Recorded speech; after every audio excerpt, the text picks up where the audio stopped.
please make sure to do so.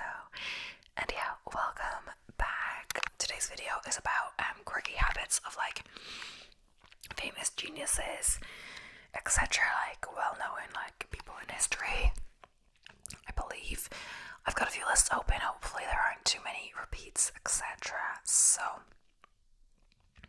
let's get started. So geniuses are known for their eccentricities, from standing naked at an open window to pouring water all over themselves. We look at some of the quirky habits that fired the creativity of 7 well-known geniuses. Great minds produce great works of art, science, music, literature, and beyond. But those same minds also produce some eccentricities that go hand in hand with their exceptional level of genius. These quirks make the creative processes of some of the world's most famous geniuses unusual, to say the least. So yeah, some of these things you might not have heard of, etc. Like, some people are known for their great inventions, works of art, works of like literature, etc. But we don't really know like what it takes to get them there. So if you were to actually like, oh, I want to be like them or whatever, and you'd think like, you wouldn't think they would act so different, but it could be integral to their process, how they get their ideas, etc. So the first one is Benjamin Franklin's and his naked air baths. Founding father of the United States, inventor, scientist, and politician Benjamin Franklin was notorious for his strict daily routine and eccentric habits. Perhaps his quirkiest habit was taking a morning air bath in which he would sit in front of an open window without any clothes, whatever, half an hour, an hour, according to the season, according to a letter he wrote to a friend. So he just sit in front of an open window without any clothes whatsoever. I don't know. I guess it's kind of like getting some air, but that's probably basically what it is. Like, it's important to get fresh air, but maybe like you didn't want to be like naked outside, like some people would do that. But so I guess it's also the body breathe. Who knows? If it works, it works. Jane Austen's Squeaky Door. So the novels of Jane Austen are some of the most popular in the world, but the author preferred to be entirely alone while she was working and certainly didn't like to share her work with anyone before it was finished. She wrote at a writing slope in the dining room of the family cottage and deliberately ensured the hinges on the door creaked so she could hear if anyone was coming into the room. So I guess just need some quiet, need some alone time to write, like in the actual writing process, I guess, because like writing, like you can't forget that it's like a solitary activity. Writers probably spend like a lot of their time alone, but like to think off of their masterpieces, etc., they probably have to like, you know, do something exciting. People are saying like, writers that have like boring lives or that haven't lived, perhaps their work like does that. Is it right what you know? So perhaps they do like crazy experiences, but then afterwards they like, you know, get the time alone to write it all down, or they take notes while they're there, but then you, not the whole day, but like, you know, take a few hours, whatever. Like some people that are successful have like, you know, to get that time to write, like if they've had a full-time job or other life going on, they've literally have to wake up like 4 a.m. to get like 2 hours of writing done before they have to, you know, get their kids ready for school, go to work, do all the rest in their day, and then, you know, repeat it all again. So Ludwig van Beethoven's watery wake-ups. So one of the greatest composers, Ludwig van Beethoven, was reported to have composed his great symphonies while pacing around his room and pouring water over his head at regular intervals to keep himself awake and his mind at peak performance. That would often lead to flooding on the floors below. Yeah, I guess I say like whatever works, but I guess it's also the limit of disturbing other people, like you know, not like going through life like you're not wanting to disturb anyone, so like not living your life, but more like if you were actually like disturbing people, like constantly adding floods underneath, or I don't know, like constantly annoying your neighbors with like music. I don't know, you couldn't like in the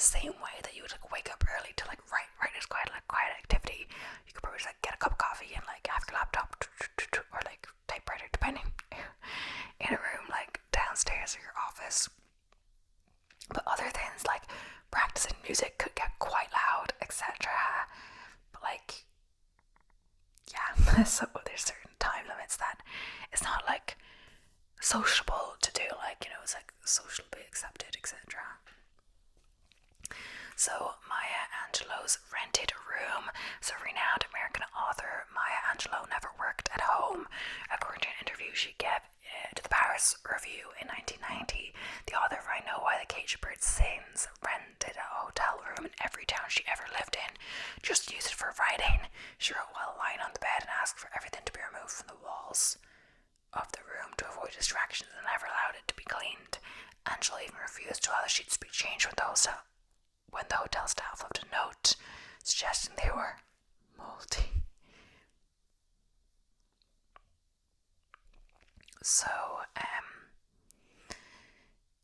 yeah, I guess when you're staying in a hotel, like, sometimes they clean, like, too often. Like, I swear, like, when I was in this, well, it wasn't really like a high-end hotel, like, it was quite a cheap hotel. It was kind of hostel vibes, but like with your own private rooms. But it was in Turkey and Istanbul, so it was quite affordable. And even when I put the like do not disturb whatever, after like 2 days or 3 days, I don't know, maybe they're keeping track, they would go in anyway and clean the room.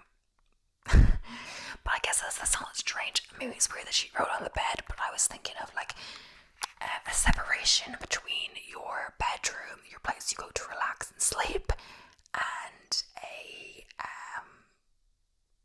your house or where you live. Like, maybe the one reason I kind of think is that it's noisy with other people going on, you know, depending on the time, other things going on, like the TV being on, you know, it's really easy to get distracted. The other thing is that yeah, you just need like time with yourself to do these writings. So Honoré de Balzac's crazy coffee habit. So one of France's greatest writers, Honoré de Balzac, drank a reported 50 cups of coffee per day. In his own words, were it not for coffee, one could not write, which is to say, one could not live. In the end, it may have been his undoing. He suffered from stomach pains throughout his life and died at the age of 51 from complications of congestive heart failure thought to have been brought about on by his caffeine addiction. I'm not sure, like, people say that coffee, like too much coffee is bad for you. Some people actually say coffee is good for you. So like, I feel like I usually religiously have like 2 cups of coffee per day when I am at home, like, because not for the lack of wanting it, but coffee is expensive out. Igor Stravinsky's Head Rush.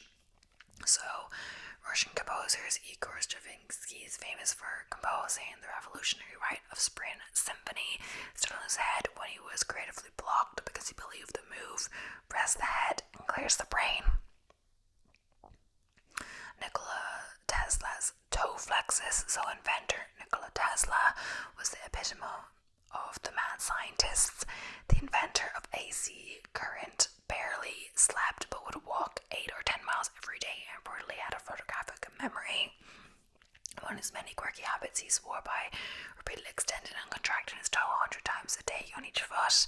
He claimed it stimulated his brain cells with 112 lifetime US patents to his name. Who are we to argue with this creative genius? Yeah, I guess with some of these you're like, you know, it worked for him, sure, as I was saying, but like some with the coffee, like that could have, you know, caused his death. I'm not actually sure what too much coffee can do. Like, can it be like a stomach ulcer, and then that can be really bad. Like, I don't know, honestly. At all. But the flexing the toes things, like, if it's not harming him, why not? The walking 8 to 10 miles is a bit excessive, but like,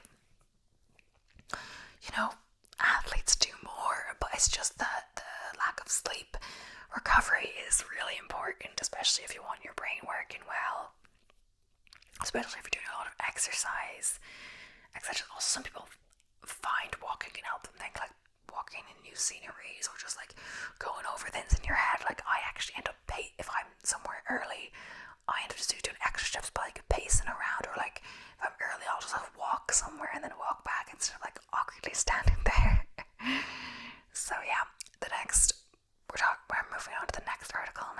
So yeah.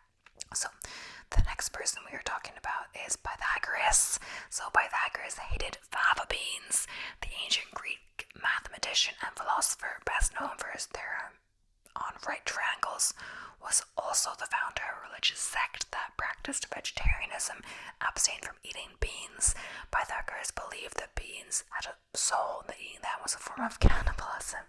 It was thought that beans could cause bad dreams, interfere with the harmony of the universe. So I don't really have fava beans per se. I'm not really sure what fava beans are. It's not one of the common ones we would have here. Oh no. I think fava beans are just green beans. Maybe they're different. Maybe I think they are. Wait, they do look different actually. They kind of look like peas from a pod. I don't know.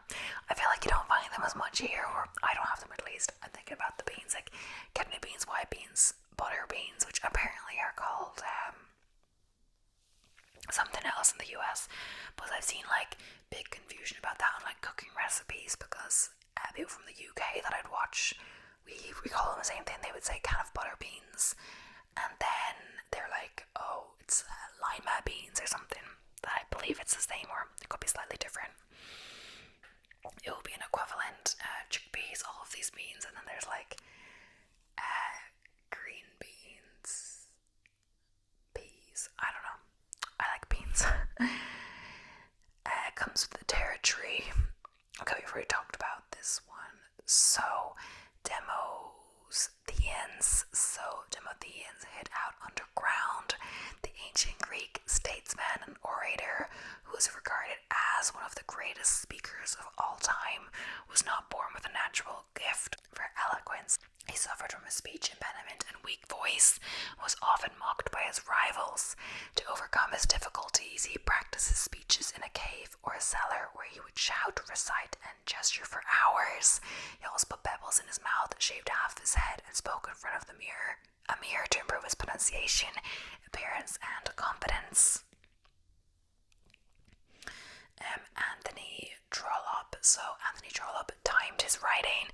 The English novelist and civil servant who wrote 47 novels and numerous short stories and essays, was a master of productivity and discipline. He would write for 3 hours every morning, start at 5:30 a.m. and produce 250 words every 15 minutes.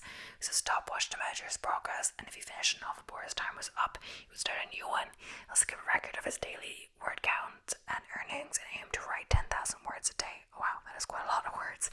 But I do have to see how that's helpful. Like, not having a goal per se for 15 minutes, but if you've ever done like NaNoWriMo, I think it used to be more of a thing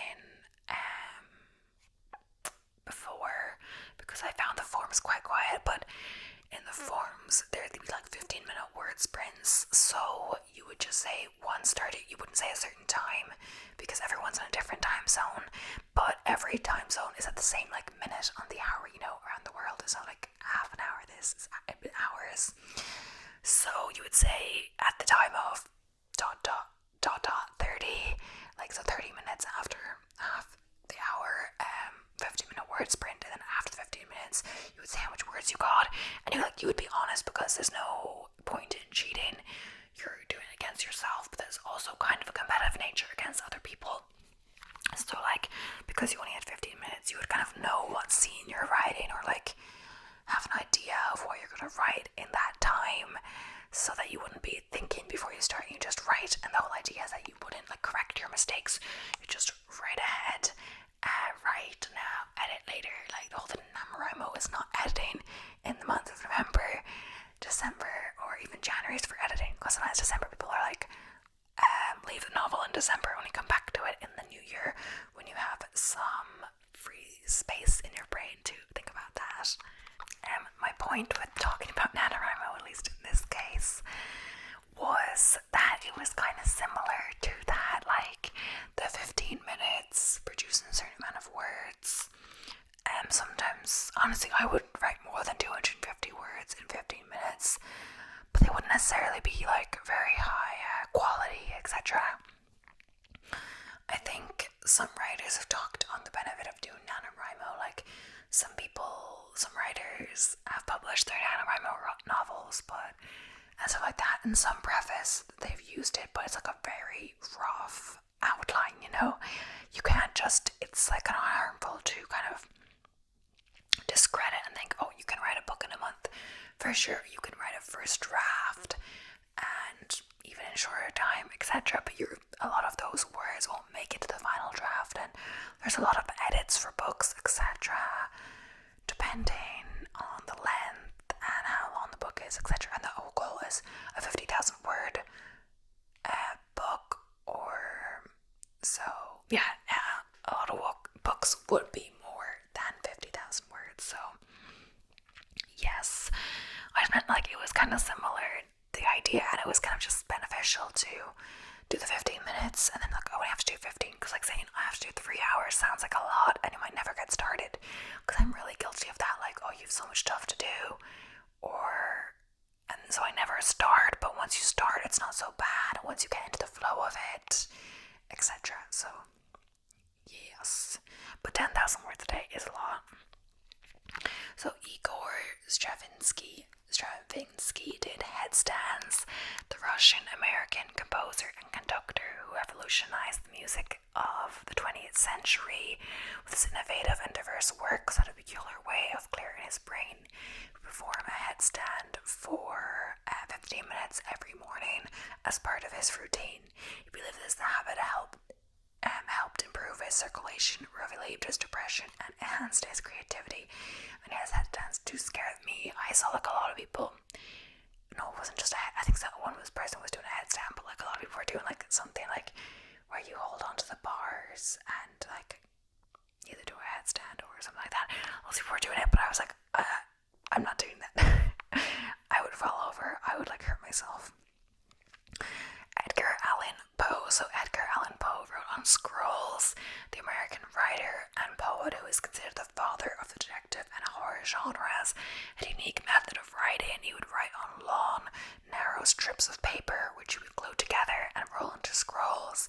He preferred this medium over regular sheets of paper because he felt that it contributed to the continuity and flow of his work. He also liked to write in red ink, which he thought was more striking and dramatic. So at school, like, we were never allowed to write in red ink, I believe, because that's what the teacher would use to correct. Or maybe sometimes we were allowed to, one teacher, I think, allowed us to write in red ink because they used a different color to correct, like green or something. So as long as it wasn't the same color as the teacher. Leonardo da Vinci and Tesla. So da Vinci and Tesla shunned 8-hour sleep schedules. The Italian polymath and the Serbian-American inventor, who were both renowned for their genius and versatility in various fields of science and art, did not follow the conventional pattern of sleeping for 8 hours a night. Instead, they adopted a polyphasic sleep cycle, which means they took multiple short naps throughout the day and night. Da Vinci reportedly slept for 15 minutes every 4 hours, while Tesla slept for 2 hours a day. They claim this habit allowed them to work longer and more efficiently. I have heard stuff like this. I mean, there's no use in like some people say if you do a different cycle like that, you might only need 5 hours max. I'm not like promoting sleeping less, and just because you sleep longer doesn't mean it's like all like good quality sleep. You could like oversleep, etc. But it's probably harmful to promote sleeping too less. But it's just if you are self-employed or like freelance in that, especially, I mean, if you don't have to take certain calls at certain times, then that would, put down when you can nap, when you can do this or that. But a lot of time with freelance, you're just like working on your own things per se. You do have freedom over your own schedule then. So as long as you don't like live with a lot of people or like be really loud if you are up in the middle of the night, you're like kind of free to do what you want per se. And yeah, it's just like the shift work that a lot of people are in. That's why we need to kind of stick to the same schedule, and it's kind of beneficial because if you're on a different schedule, it might feel very weird. I'm thinking specifically of where you do night shift and then you have to sleep in the day, and then you never get to meet up with your friends sometimes because you'd be sleeping in the waking hours, and if you don't sleep, you'd suffer later, and then it wouldn't be fun to hang out with, etc. But yeah, some people are more like, they do bet they like are okay with less sleep. But yeah, it just depends on the person, etc. Dr. Yoshiro Nakamatsu, here is the most prolific modern inventor that you've probably never heard of. That's true. Dr. Yoshiro Nakamatsu, who actually preferred to be called Sir Dr. Nakamatsu, patented the floppy disk in 1952 and has patented more than 3,300 inventions total during his 74 years of life.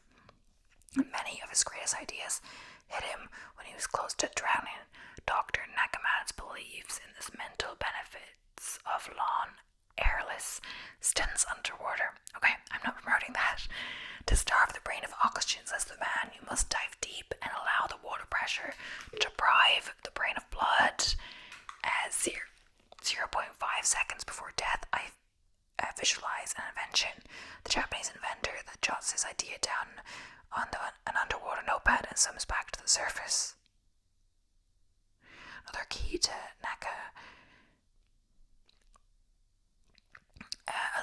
Nakamatsu's success: brainstorming in a calm room, a bathroom tiled in 24-karat gold. Dr. Nakamatsu says the tiles block out television and radio waves that harm the creative process. The room is also nail-free because he believes that nails reflect thinking. I don't know. I don't know about that. 0.5 seconds before death. Like, imagine 0.5 seconds before death, and then he has time to jot it down before coming to the surface. 0.5 seconds is cutting a bit tight. Like, how do you have time? I think it must not actually be that close, because if he had that many inventions, he was close to death like thousands of times, and it just doesn't seem that likely. But you can't say like to each their own. Like, there is a level of, where you gotta tie the line. The signals then, I guess, isn't as like dangerous. About radio signals from the airplanes. I know in the hospital, my mom used to work in the hospital, and she said they weren't allowed their phone like on shift, like in their pocket. So it's like, if I called her, like, that's why if I text her or call her, she might not answer, or because her phone wouldn't be with her. And it's because, like, apparently the signals from the phone, they would say, that would like interact with the machines in the hospital and damage them or stop them from working. I feel like it's a bit of a stretch. I don't know if it was an actual like thing or not, but like, if it were a way for people just not to be on their phone on shift, like, that's fair enough. Like, you're doing an important job, like, you shouldn't be on your phone unless it's an emergency in the hospital anyway, or anytime really. But like, yeah, I don't know. But they shouldn't use that as an excuse. I'm not sure if it really does damage that or not. The whole thing about like sleeping with your head near your phone or something about like damaging your brain, or I don't know. Agatha Christie. I've watched some of her adaptations of various novels, which I've talked about before, I believe. And then there were none. I'm not really sure if I like reading or things. I did read that, and then I watched the TV show, but honestly, I stopped watching the TV show because it was like so. It was kind of dead. Like, people were dying like each episode, like a lot. The whole premise is that someone is slowly killing everyone off, and they don't know who it is. They can't find anyone on the island. They're like, is it one of us, or is someone secretly on the island that we haven't seen? And they kind of have to figure out like if they know each other in some way or something like that. Like, why are they getting killed to stop being killed themselves before they're next? And yeah, I can kind of remember what it was in some sense, but yeah. But I've watched some other adaptations like Murder on the Orient Express, but I didn't read. I found that there were none quite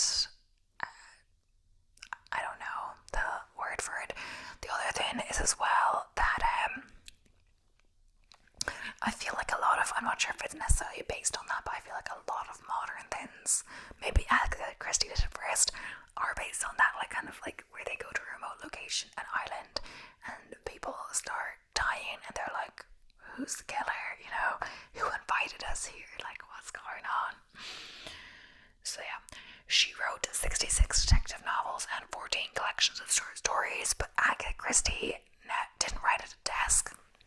As a matter of fact, she never even had an office. She wrote Murder on the Orient Express, for example, in the hotel room pictured above. She did use a typewriter, though, for Christie. Typing itself was part of the writing process. The writing process of Christie's was often disjointed. She wrote whenever the mood struck, sometimes at a kitchen table or in her bedroom. Christie sometimes started writing long before she even had a plot in her stories, and she generally started with the details of the murder scene itself before moving on. I did want to write, was it like a murder mystery or like a fake murder mystery, or like it was meant to be a murder mystery party, but then someone actually ended up dead. Like the person that was meant to be dead wasn't actually dead, or while they were like the person faking being dead, while they were like occupied with that, someone else was killed or something like this. But I never actually got down to it.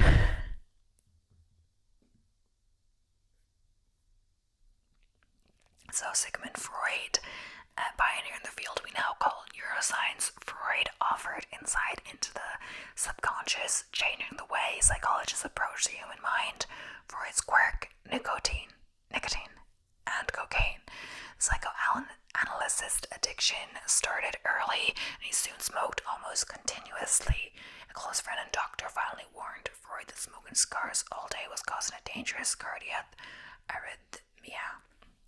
Freud tried to quit, but he suffered from severe depression during the process.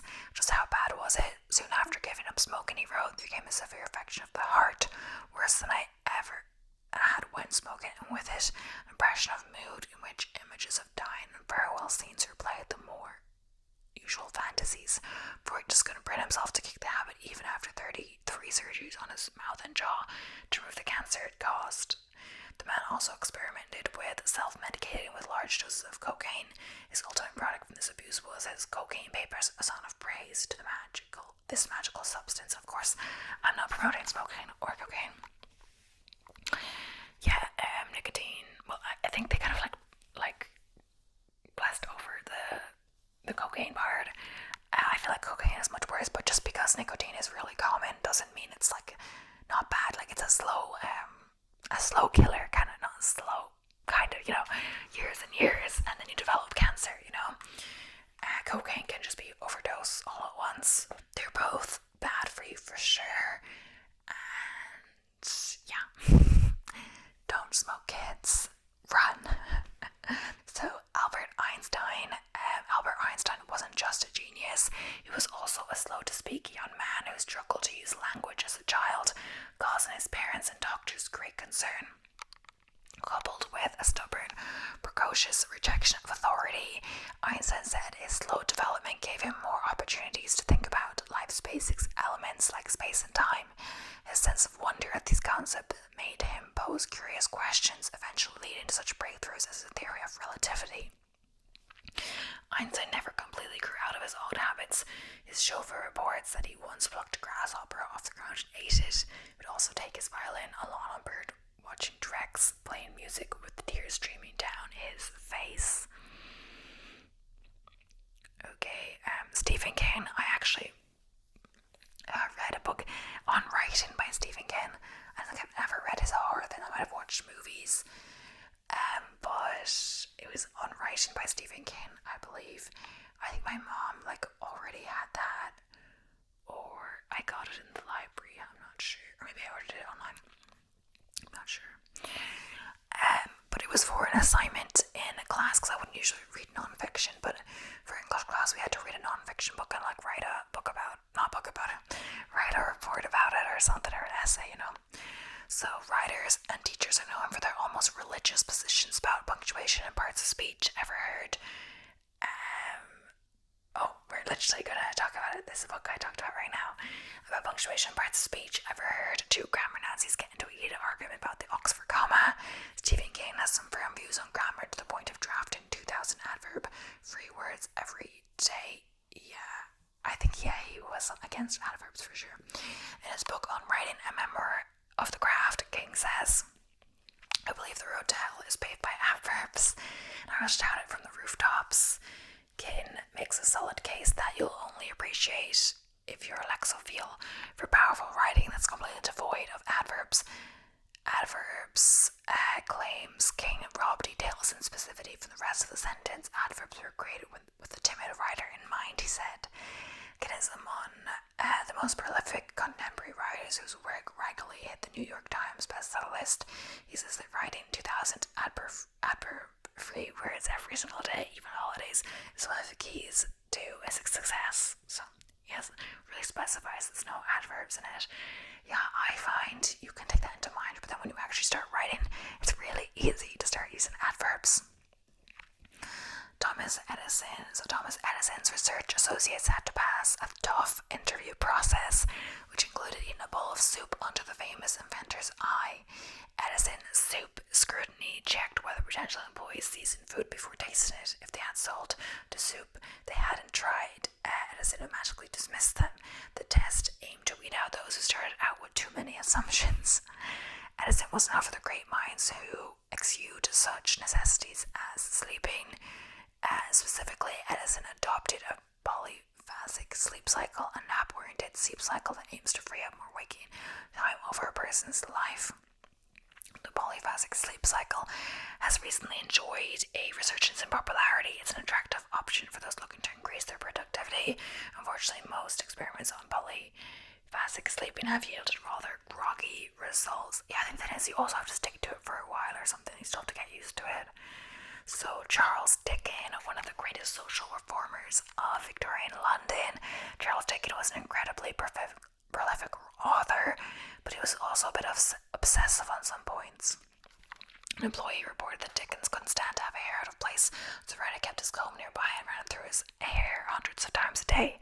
Dickens was also obsessively specific in his requirements for the arrangement of his study. Experts who have analysed Dickens' life and work have blamed a mild form of obsessive-compulsive disorder and even epilepsy. His other creative secret, he paced while composing text and dictated his work to an assistant who did much of the physical writing for him. They'd sometimes work through each sentence multiple times, substituting words and change their order before moving on. Okay. I guess that's kind of like, dragging dictate, one of the regular things people do. I think it's quite good now, but when I originally tried to use it, I think it wasn't that great, or I never got the hang of it. But I find it kind of hard to just say it out loud. I feel like it might be easier to type it yourself. Depends also on your, if you're paralyzed or you don't have the use of your hands but you have the use of your voice, stuff like that can be handy if you have some kind of disability like that, or various other things, or if you're very vocal but a slow typist. But yeah, thank you so much for watching. I hope you enjoyed. Please don't forget to subscribe if you haven't already. I'll see you